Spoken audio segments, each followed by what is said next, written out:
Welcome to another episode of Awe and Wonder AAC podcast from the Special Education Technology Center. I'm Sarah Kinsella here with Brenda Del Monte. Hi. We're so excited to have two special guests today talking about inclusionary practices, which is our topic for the day. So here we have Erica Marsh and Katie Herzberg. Erica, do you want to start with an introduction? Tell us a little bit about yourself, and then also tell us about the population you serve and what that service delivery model looks like. Sure. I spent my first 4 years teaching in a special needs preschool with a reverse mainstreaming model. And as I was working on my master's in cross-cat special education, I then transitioned over to a K-6 elementary school. And I've actually been there for 16 years. This is my 16th year teaching in the exact same classroom at the same school. Wow. And my students have a moderate to profound cognitive delay. And I'd like to say that it's an assumed delay because this is based on standardized testing. And so whenever I go into inclusion or speaking with the general education teachers and even the classmates, I always like to say we give them the benefit of the doubt always in what they understand and what we're going to include them in. And I think that's a basis for my philosophy in mainstreaming and the limits that I'm pushing for my students in general education. Love it. Awesome. And what ages did you say, Erica? Sorry. So I'm at an elementary school right now and K-6, and I've moved around between the younger K-3 and then the older 3-6, but I've been pretty stable with the 3-6 for the last few years. Okay. Third through six. Yeah. Thanks. Katie, tell us a little bit about yourself. So I teach fifth grade currently. I have taught third, fourth, and fifth grade. I actually have a bit of a special education background. I worked at a special education preschool. I also, while I was going through college, I was a para for students in high school, and I helped them with out in the community job training, life skills. And then as I was going through ASU, I got my elementary education degree. And so blending these two populations is, it's something that's just second nature to me at this point. And I've been teaching for 17 years. 17 years. And you're a general ed teacher right now. Yes. And we have you two on today because you have inclusion working in your classrooms. You have some students, but Katie, I'm just curious, how many years have you kind of been doing, and Erica, same question, have you been doing this inclusionary model? Is this a new thing, or is it you've been doing it for a long time? Erica, do you want to go first? Sure. I've been doing it since day one, and I think working in the preschool where we had the reverse mainstreaming model really inspired me once I moved to the elementary school to continue that. And I actually, to this day, still do mainstreaming and reverse mainstreaming into my classroom. So what's the difference between mainstreaming and reverse mainstreaming? So mainstreaming is when our students go out into the general education classroom, and reverse mainstreaming is when they come into our classroom. And there's benefits to both. When they come into our classroom, of course, it can be a little bit more casual. We can teach lessons that really include all the kids that are in the classroom. So it's a little bit more personal when we bring kids into our classroom. And then I think it's also very interesting for them to have that perspective of what happens when they leave their gen ed class and they go to more of like a resource or specialized classroom. Got it. Katie, what about you? So actually, Erica and I were just talking about this before break. I started working at the same school as Erica in 2009. And this population has my heart, always has. And I was always like, hey, I'm like open to, mainstreaming kids whenever. And I know that Erica, she absolutely does a beautiful job of looking at the teacher's classroom and then looking at the students that she's hoping to mainstream. So actually the student that I had last year and also the year prior, the same student, because I looped from 4th to 5th. So I got to keep that same student for 2 years, which was incredible. And it was actually the first time that I had a full mainstream student in my classroom. Meaning she had sent in, I know we had done maybe like for like a read aloud or things like that over the year, but so I guess that would be 2 years ago because this is my 3rd year. I have a different student this year that I had like, I got to have my own student from Mrs. Marshall's room. Full time, is that what you're saying? Yes. And okay. Full time meaning like they were assigned to me. So yeah. Yeah. Okay, that must have been exciting for someone who's saying, hey, I'm open to doing some inclusion. Yeah. That's actually my first memory of Miss Herzberg. Was I was walking around campus many, many years ago, and she recognized one of my students, and she was like, I know him, I had him in preschool. So I always knew about her background, and that was like, that's the first thing I remember of you, is that interaction that we had, that you had that experience. So why we waited so long for the magic to happen, I'm not sure, but we're here now. You got to get the potion. You got to get the potion just right. You got to stir it up and get it just right. So we invited you on because I've known Miss Marsh now for, I'm going to go 5 or 6 years now, where I was seeing a person at home who has a complex body, and he uses eye gaze to communicate. And I remember meeting you, Erica, and you were saying, I remember explaining, he's super smart. He has sight words. He knows his letters. He says, all these things on his device. And you were like, I'm going to be straight with you. I don't think I've ever had someone come into kindergarten with that many AAC skills. Like, and this will be new for me, and I was thinking about this last night as I was preparing for this, because I was thinking about how refreshing that was for you to just admit, like, hey, I've never done, I don't know if you'd done eye gaze high tech before. And I know you hadn't had someone walking in with that much cognitive competency that was already kind of proven through the AAC device. And he's complex in lots of ways, but I loved, first of all, you just admitting like, yeah, I don't know about this. And then also you were like, so this will be fun, because this is also what I know about you, is like, you're not backing down. I mean, hard behavioral issues, challenging AAC systems, surely challenging medical situations, and of course all of COVID in that too. But I mean, I'm in her classroom off and on, and the neighboring classrooms, because it's near my area. So I know a lot of the kids in those classrooms, and you've gone from like classrooms where everyone has high-tech AAC to a year where it's like almost everyone has no high tech, and you have figured out how to do communication with whatever they're doing, right? If they're not functionally verbal, but the family's not pursuing anything high tech, then you're gonna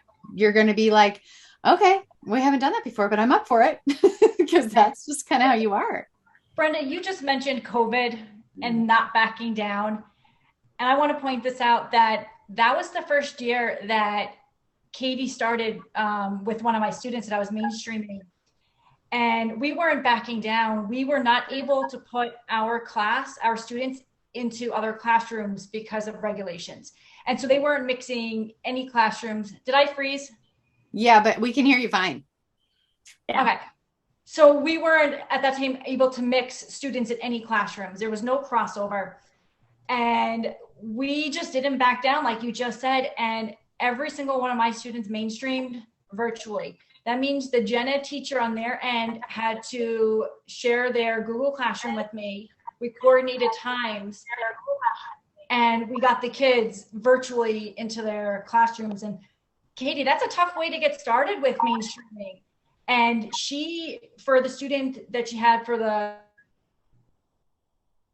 Oh, Erica, your voice just dropped off. Oh no. Well, hold on, Erica. Hold on, because we can't hear you. Are you muted? No, she's not muted. No, am I back? Okay, you're back. Okay, so you said you had just said that's a tough year to get started, Katie, and then your voice dropped off. Yes. So, well, and we'll get into this later, how I go about approaching a teacher. Katie was not difficult to approach.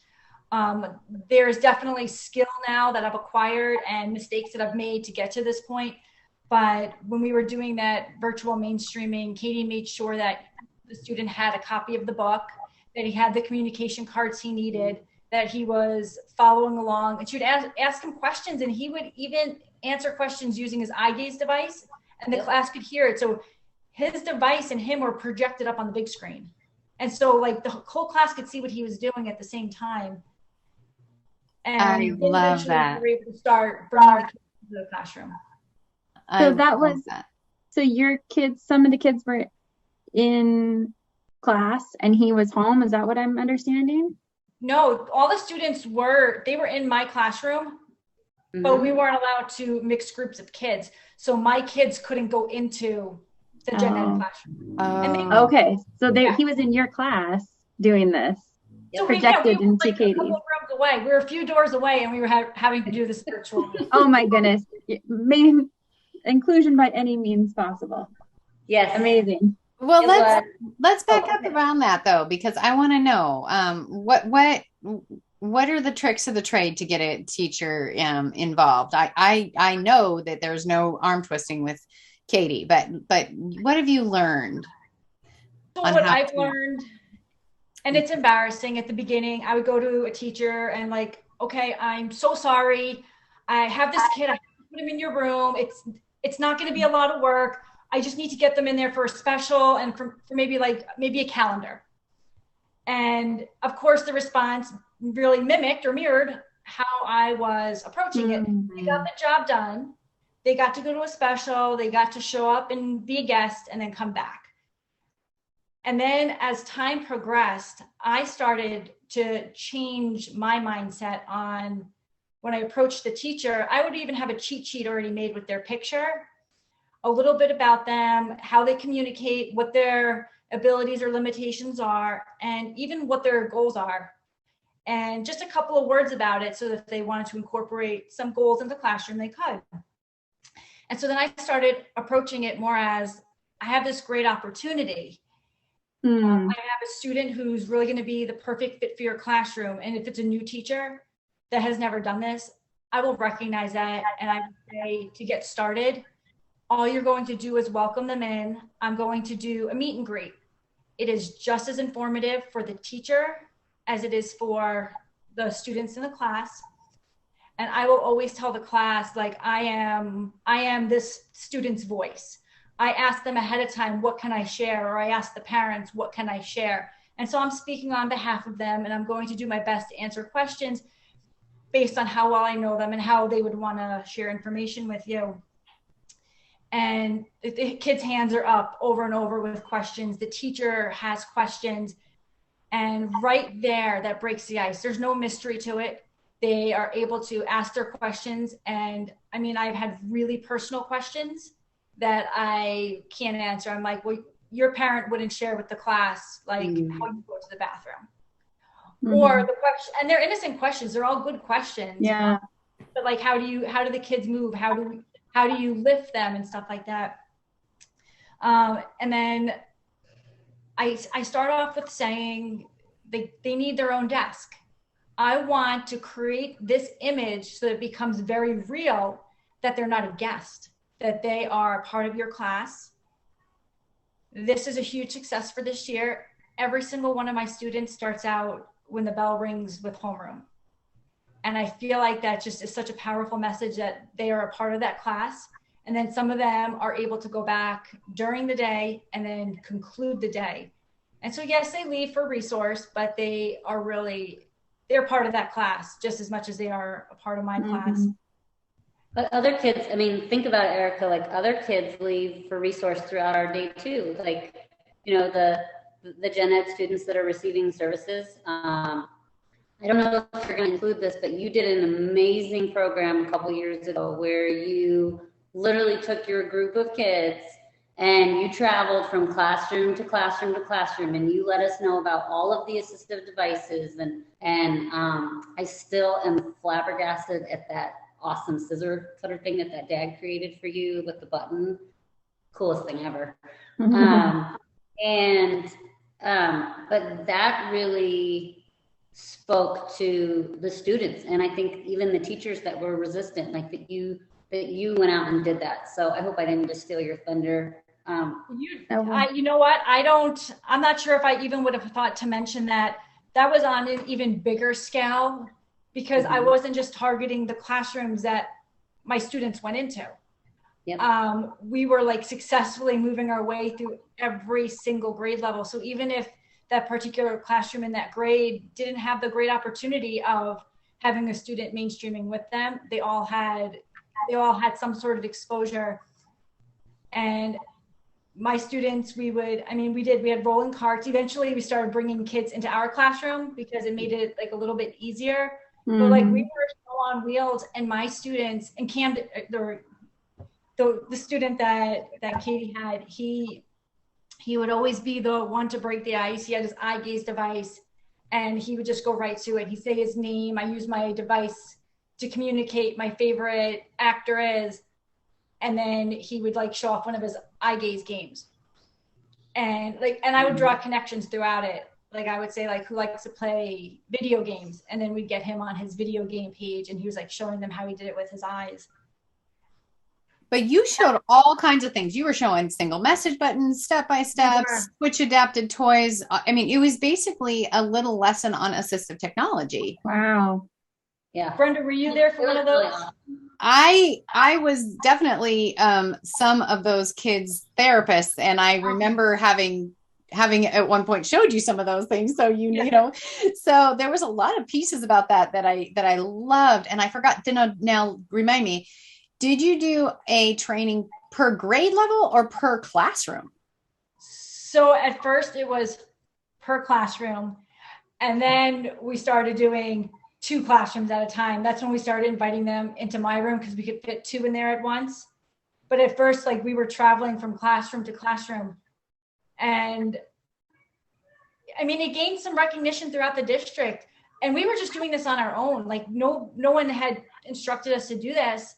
And before we knew it, like the principal was coming, the dean was coming, and then they're inviting like the superintendent of education. Like, you know, they'd always give me heads up when we were having guests coming. And so at one point, like in our heyday, we had a lot of district people there too coming to observe these lessons. And give a perspective, because depending on where you are in Washington, there's a lot of really small schools, but like how many students are in your elementary school? Katie, 700, 800? Yeah, I think we're close to 800 right now. I mean, there's some big elementary schools down here. There's 3, 4, and 5 classrooms per grade sometimes, right? Mm-hmm. And so, I mean, that is a lot of kids. And think about just the long-term impact, right? When I was 7, I learned that people could talk using devices from this crazy lady, Miss Marsh.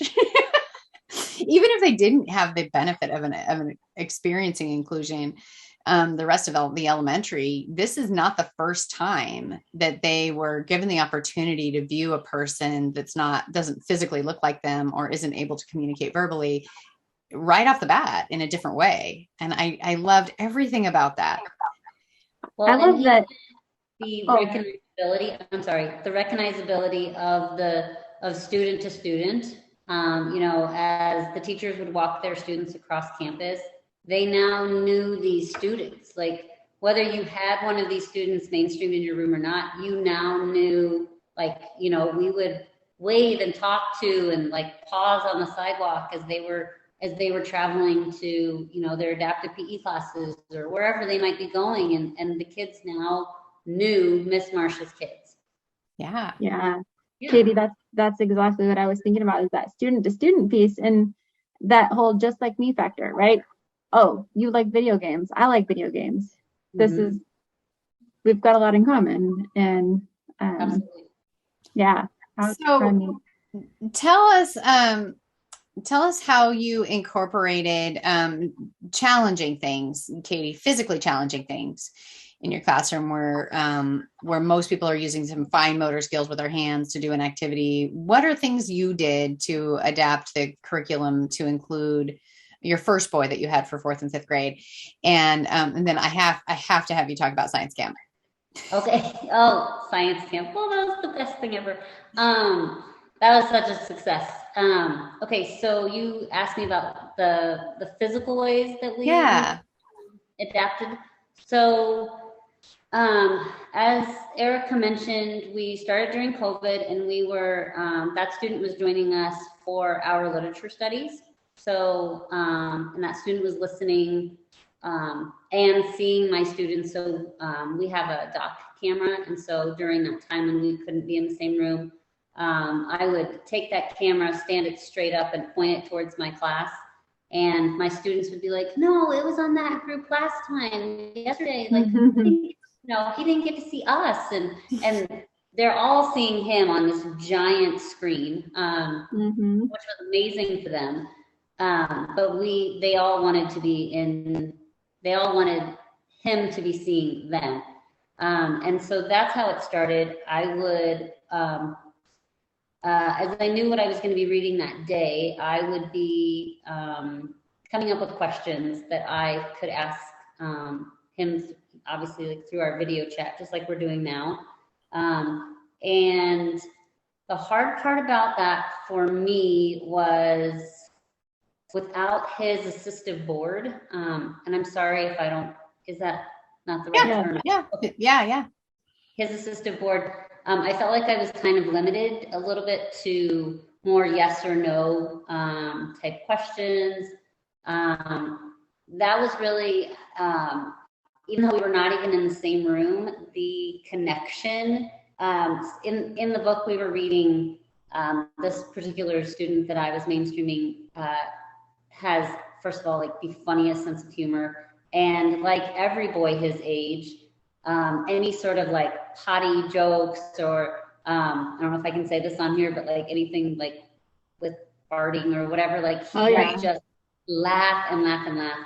And there were some things in this book as we were reading about these kids, and my kids got to see him just completely understand the comedic, part of this book. It was a great connection factor. Then the following year, when we were able to bring him into our classroom, again, he was coming in for read alouds. Using his assistive board, we were able to get more in-depth questions. I had asked Erica, hey, could he start staying for like our writing project that comes after our read aloud? And she was like, yeah, like you're okay with that? And I was like, yes, I have some ideas of how I think that we can include him in some of our journaling projects.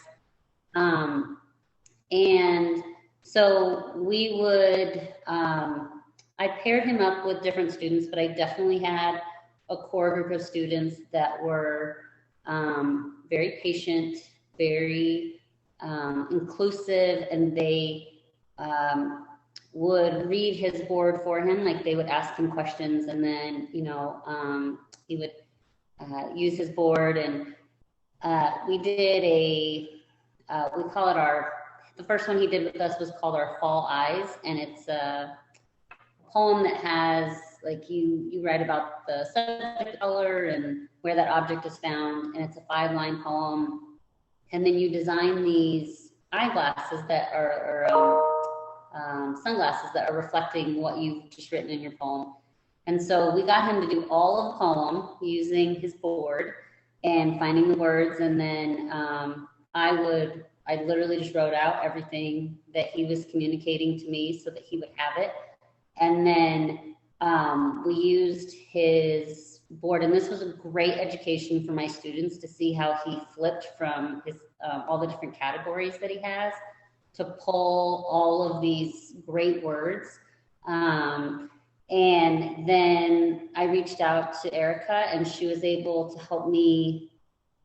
Erica, I know you have a special name for those, the pictures that we ended up getting. So what I did was I got some just images off the internet and then some symbols.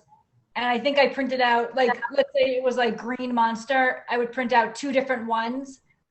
And Yep. then that way, as he was doing it, he still had the choice of which picture he wanted to glue on there. But you did the hard work of getting that language out of him. And then I just got a couple of pictures for you.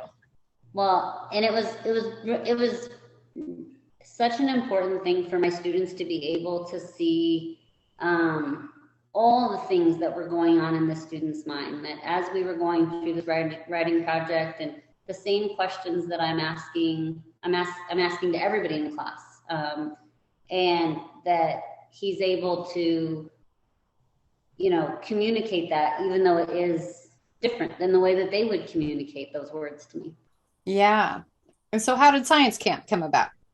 Oh, science camp. So, as we were preparing to do science camp and we were getting all of the kids set, I just called Erica in the middle of the day and I said, I just had a crazy thought. And she was like, okay, tell me. And She's probably used to that. I know. I was like, Comes with the territory. I was like, I want to take him to science camp with us.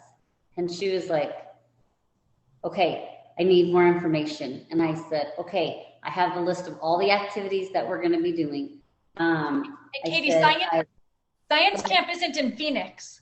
That's what I wanted to know about. Science camp is in Prescott. 3 hours away. Overnight camp? Overnight. Yeah. Okay. 3 days and 2 nights. And it's like up in the mountains. Yes, up in the mountains. And I have to say it wasn't as accessible as, it's about as accessible as a campground. Yes. So there was all kinds of challenges there. There were a ton of challenges. We reached out to the student parents after we gave like a list of activities.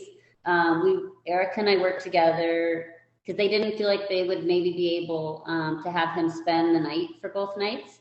And so in communication with his parents, we narrowed down, like looking at all the activities and like, this is the day, like this is, because it's really, you drive up there and you're there for a half day and then you go to sleep and then you're there for a full day of activities. And then that third day is really just another half day. So it was really important to us that he was there for the full day, as much as he could do. And so we sort of looked at those activities of what we were going to be doing on that long day. And we even did some rearranging with some of the other groups to make sure that the activities that my class would be participating in would be the most accessible to him. The other thing was the willingness of his parents, because this was no small feat to get him up there and we started talking about the different, since like they were going to use a special kind of stroller that he really liked, and it's the coolest stroller ever. Like it has this big knobby mountain tires, and they were able to get him through the woods. And his parents were such troopers. Just they wanted him there as much as we all did. And we started fire. We did orienteering as we pushed the chair through the woods and ping ponged between trees as we got our clues. Let's see, I'm trying to think. We did, we built a survival shelter. And this student, we were able to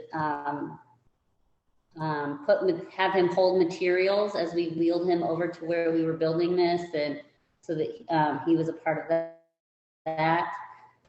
It was such an incredible time with him.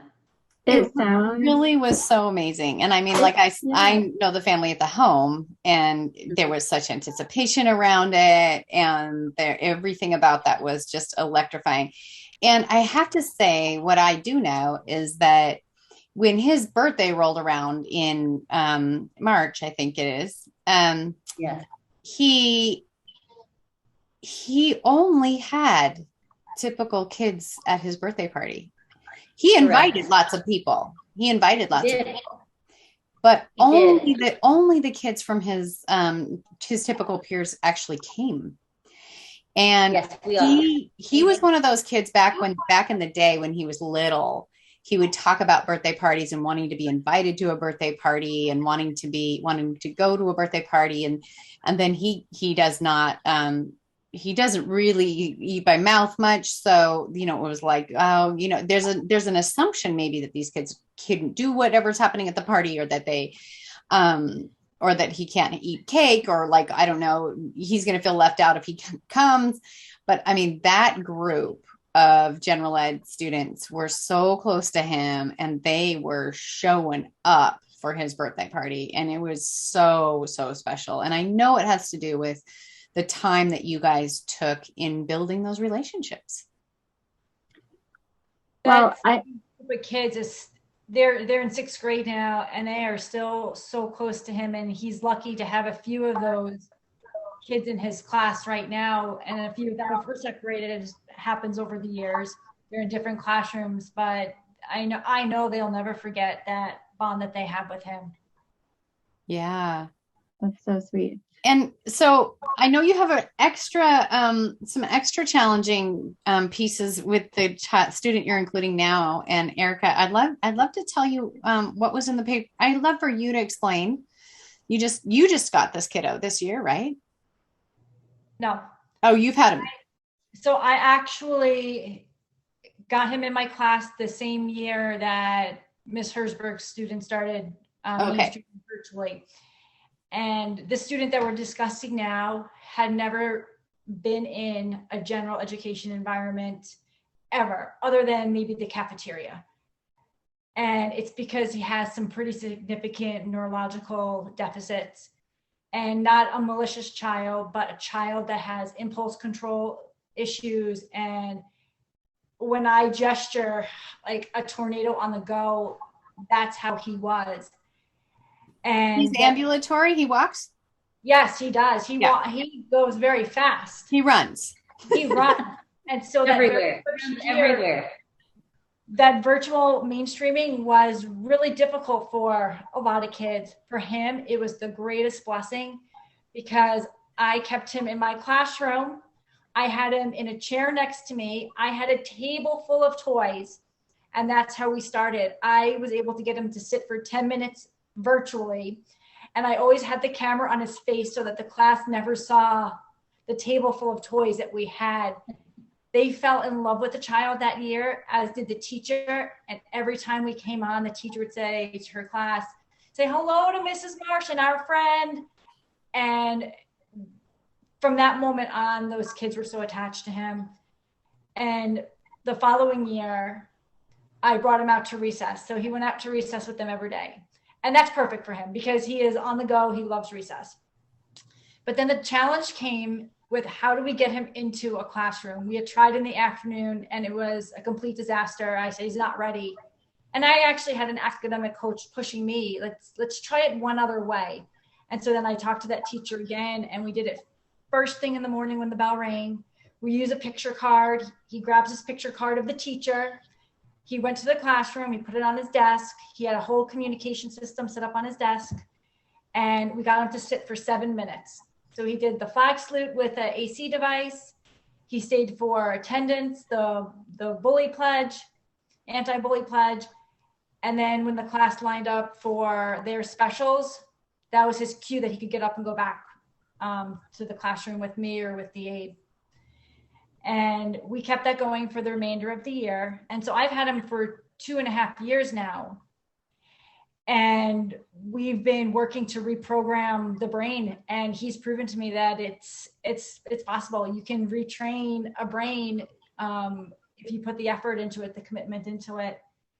So yeah, he sits in a regular chair, a lot of support, a lot of adult support still, a lot of pictures in place. Also a child that couldn't communicate.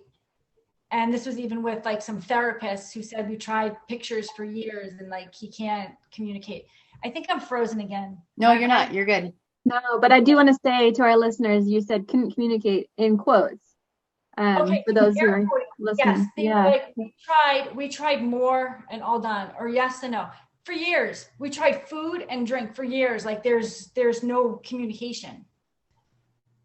This child communicates so clearly with his board, and he combines it with signs.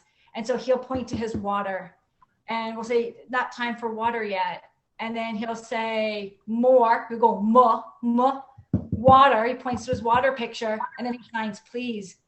And so he's determined. He is determined to communicate. And when we don't accept, or when we turn him down after just like touching a picture, like he will go then to find whatever total communication he needs to get his point across.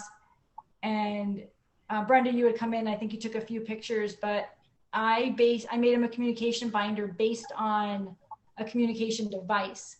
So there's 4 categories on the front, basic categories, and then if he picks like, my body needs, then it goes to a page, and it's custom for him. We'll turn to a page where it says like, I need squeezes, I need a chewy, I need to go on a bike ride.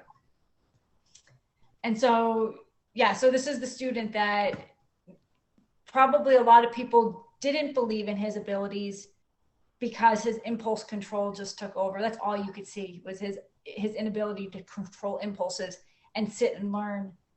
And so some days are more successful than others, but he's in Miss Herzberg's room now, and he can't wait. When that bell rings, he grabs her picture and he gallops down the hallway. He's, like she said, sometimes he's the first one there. He knows right where to sit, and I think he makes it up to 15 minutes now. That's double of what we were doing last year. Sure. And so what does the desk look like? I'm sorry. So what does the desk look like? How many icons are on his desk, or what was that? Is that the book you're talking about, or do you have something taped to his desk? Yes, he has the icons taped to his desk, and it's the ones that you can really use for anything. If you're asking him an opinion question, or if you like something, I think we have the basic yes, no. And Katie, you might remember better than me. It's either more and all done, or I like, I don't like. Yep. But then he has reminder cards for behavior. So if he starts to sit up, we have a card on his desk that says sit, and you just have to remind him that he's still sitting. Yep, and that is still time. And I would say that some days we're even up to, I believe one day, because I think I literally teared up. I watched the clock while he's in there, because I think we're going to get 60 more seconds today. We're going to do it. And one day we got up to, it was like just over 19 minutes. And I was like, yes. And then the next day, we dropped back down, and I was like, oh, I hope we didn't like wear him out. But I keep telling Erica, I'm like, we can do more this year. Like, we can get him, even if it's 18 minutes in the morning, we can bring him back in the afternoon. Like, I want him to be there for longer. I love that I'm hearing, that it's not like it's all or nothing inclusion. You're saying, like, we're going to meet this student where he's at and where his needs are, and we're going to do it. We're measuring seconds sometimes to see progress, right? And it's doubled, even though, it's doubled from 7 minutes, which is a really big deal for the student, but it's not like he's in there all day or he's out. And then I'm also hearing, so you're obviously both very responsive. And I know that you have a partnership. I'm curious about what your planning is like. So for the teachers who are out there thinking, I'm going to do this, but how do I find the time? And when do we get to talk about this student? What does that look like for you guys? I would say, and I don't mean this as like a shining spot on Mrs. Herzberg, but because this is my heart, and I love this so much, I'm always like, hey, this is what we're doing. This is what we're going to be doing while he's in class. And Erica is great to respond like, okay, here's how I think we can help adapt this activity or things like that. Is that a weekly check-in or a daily check-in? Erica, what would you say? I would say it depends kind of on the week. Yeah, with the student this year, there's not as many like novel things coming up. It's the same. It's morning bell work. He has his own little like writing activities, attendance.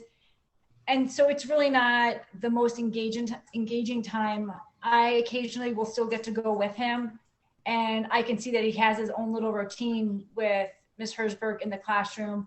Like she comes over, she'll say, "I'll hold the marker, you pull the cap." And it was just a really amazing interaction. There's not a whole lot to discuss at this time until we're able to, I think, build up more time. But with the student that she had for the 2 years in a row, I felt like it just required more collaboration. And we were in the same building that first year. The first year we were, yeah.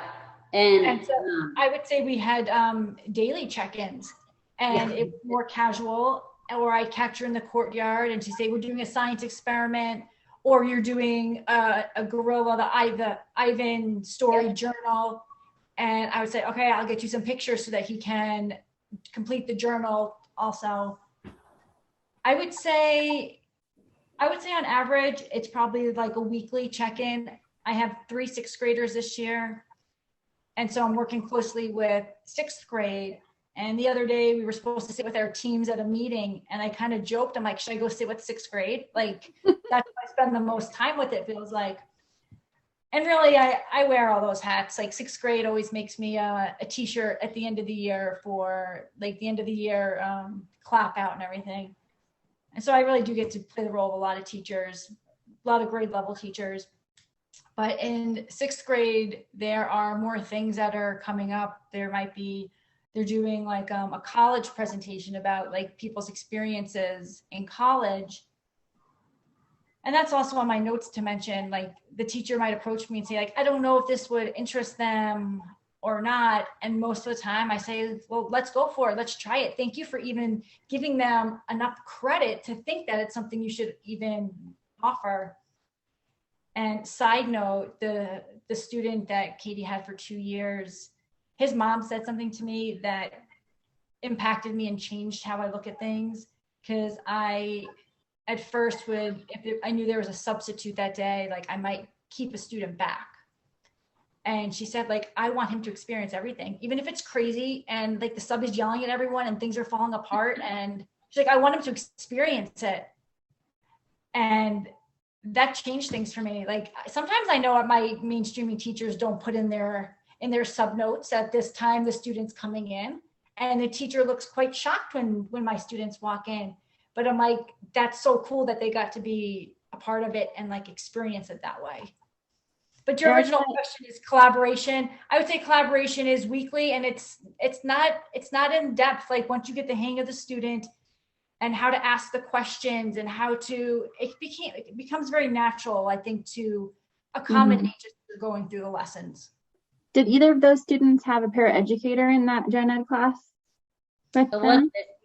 The one this year does have a paraeducator with him. And the student that I mainstreamed for 2 years had his nurse. A nurse. Yep, a nurse would come with him. And that was my first experience through all of the things that I've done, is having a home care nurse come and be with the student. Talk about an amazing thing, and so important for those families to have, because if you don't have the right nurse, as I experienced with that student, it can change their involvement in the classroom, in the mainstream classroom. So, right. So, oh, go ahead. Sarah, I was going to say that all of my students require an adult to be with them, and sometimes I'll be in the rotation too. There's one student in 5th grade that also I would say is equivalent to Miss Herzberg in many ways in the effort she puts forth, and she actually knew the family outside of school, which even helped that relationship even more. But sometimes we just don't have the staffing, so they don't all have their own paras assigned to them. It is a juggling act, and sometimes it's a difficult juggling act. And with this little girl, she's in 5th grade.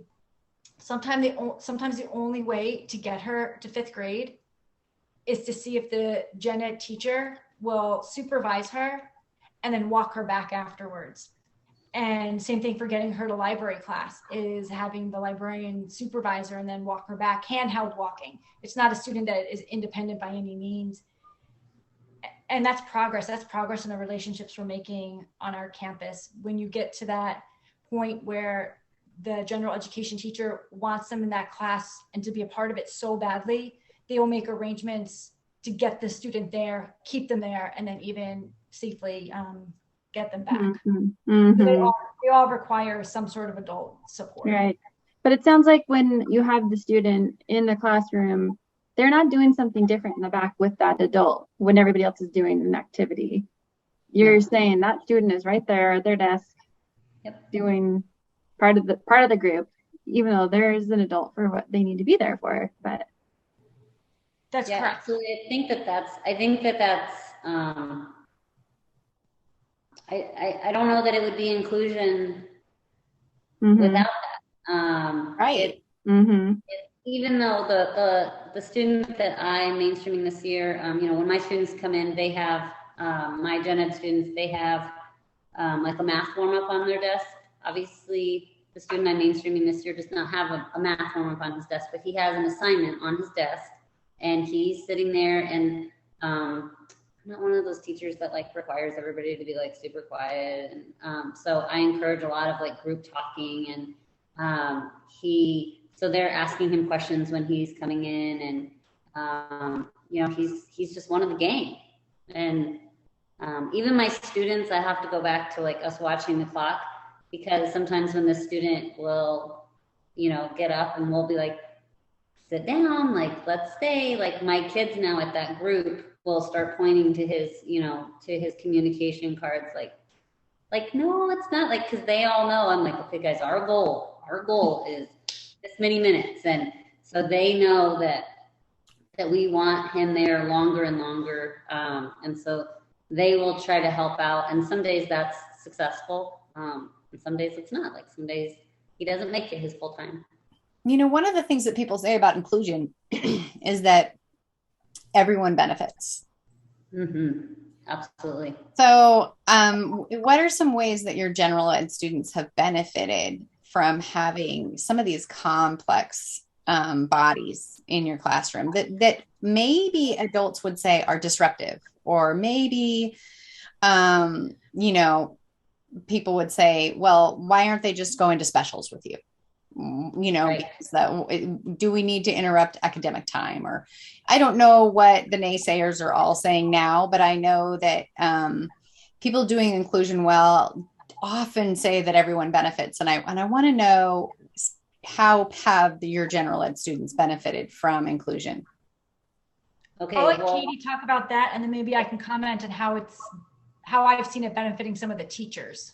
Yes, okay. Please. All right, Katie. You go first. So for my general ed students, I would say that they get to, every one of these children that we have the opportunity to mainstream in our rooms is bringing with them a set of gifts that we as the general ed classroom get to tap into. So the way that they communicate, they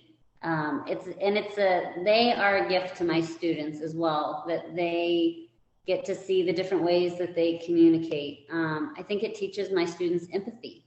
I think it teaches them to slow down, like, as people, because the things that they are second nature to them, that they can just click and get through, they need to slow down, and they need to think about another person's needs. They are learning various ways to communicate. The student that I had for 2 years, that communication board, first of all, I think all the boys in my classroom at first thought that it was a video game, and they were like, this is so cool that he has this. And then they were like, no, it's my turn to sit next to him. Like, I want to see him flip from category to category and pick out these words. I think it also teaches them to focus, my gen ed students to focus in a different way. I think it requires them to access different skills than they need to with their gen ed friends. Which is why I said in them, the Miss Marcia students being mainstreamed into our room is a gift for my students. Absolutely. For sure. And for me, I love it. I don't know, like I could be in both worlds all the time. I love it. All right, so I was going to comment on how I've seen it affect the staff. And I just had to write down the numbers. We have 13 students this year between our 2 classrooms, and 12 of them require to be transported using either a wheelchair or like a walker that an adult needs to put 2 hands on. So 12 out of our 13 kids require somebody to push them. And we have 8 staff members, that's including the one-on-one nurses. So if you do the math, we can't get to places on our own. And like Brenda said, we won't back down because these are our kids. And the principal, he is on board with this. He continually uses that phrase, they're our kids.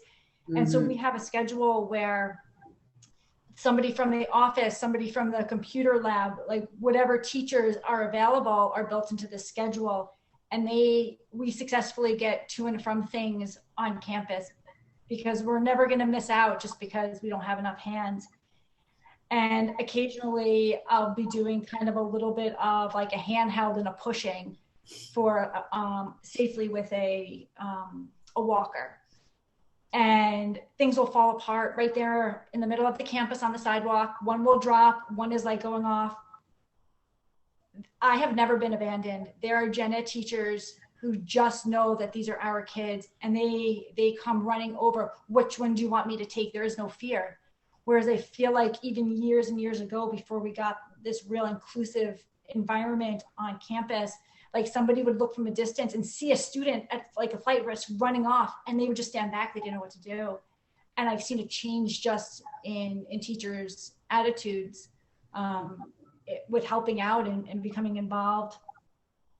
And this one student that Katie has this year, when we first got him into the classroom last year for 7 minutes, this teacher celebrated that success. And like Katie said, like it makes you slow down a little bit, slow down and realize that seconds or minutes are successful.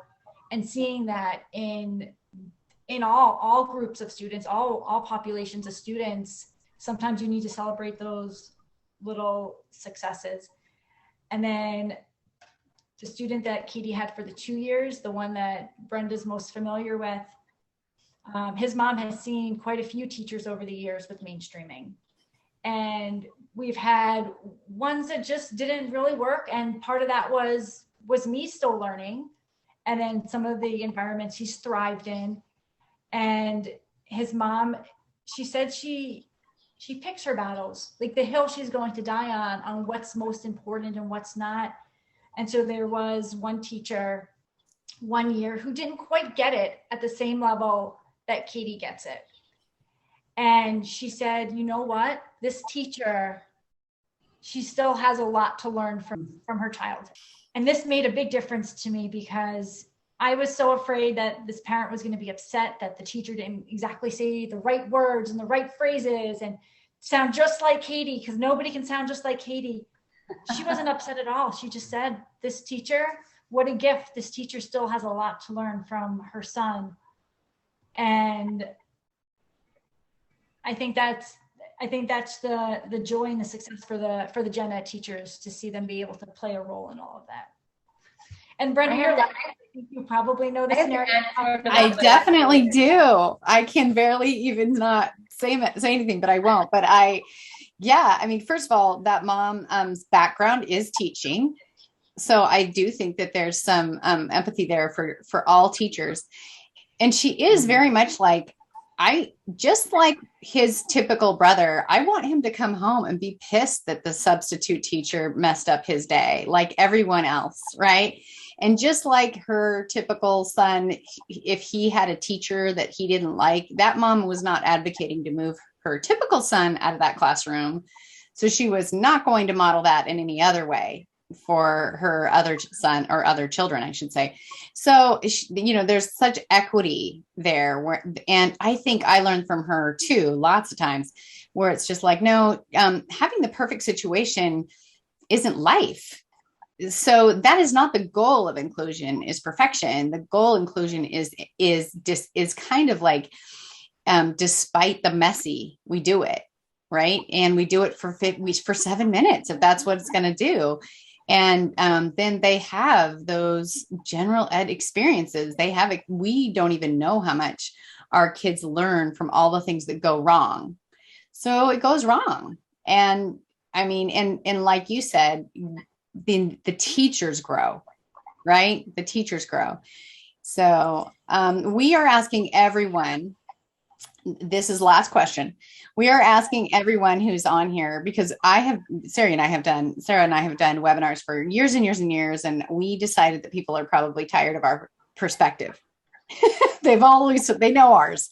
So this is a perspective series in our podcast. And so the perspective today is from educators on inclusion. So our question with everyone is, what do you want people to know about? And then for you all, what do you want people to know about inclusion from the teacher's perspective? If you're just talking to another special ed teacher who wants to try it, or if you're talking to another general ed teacher who hasn't done it yet, Katie, you go first, and then Erica, just tell us, what do you want people to know? So I actually took notes on this question because I was like, there's so much, Katie. So like narrow it down because they have a time limit, I'm sure. One is these students are the best asset to your classroom and to your gen ed students. Two, it makes me a better teacher, adapting to the different students that are coming in. Three, look for the cans instead of the limits. Like search for they can and don't search for the limitations, because I promise you they are capable of way more than you ever thought possible. Don't be afraid to try new things. I have something to add to that. And you said that sometimes we fail. I had the student that I had for 2 years. I really wanted him to be a part of the science experiment, but I did not know that he has a gag reflex. And so we were doing this experiment where you had to see how many droplets you could drop onto a penny and how many it would hold. I did not know that he had such a strong gag reflex. And I gave them these little cups of water. And apparently it was I'm going to say a core memory from like being at the dentist. Somehow his mom felt that he related it to being at the dentist. And so I was like, here's what we're going to do. And the gag reflex just started. And his nurse was like, nope, you are not getting out of this. You're not being asked to drink this. This is what the experiment. And so she and I together helped work him through that. And then he would use that later in the year to try to get out of doing things that he didn't want to do, like any student would, right? Oh, this kind of made Mrs. Herzberg pause for a minute. So I'm going to use this the next time. I don't want to use them. I don't want to color, or I don't want to do something. And he would start doing the little gag reflex. And I'd be like, not today, sir. Not today. We are still doing this activity.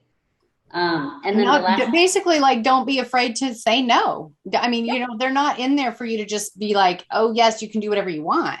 Right. Treat them like another student. Yes.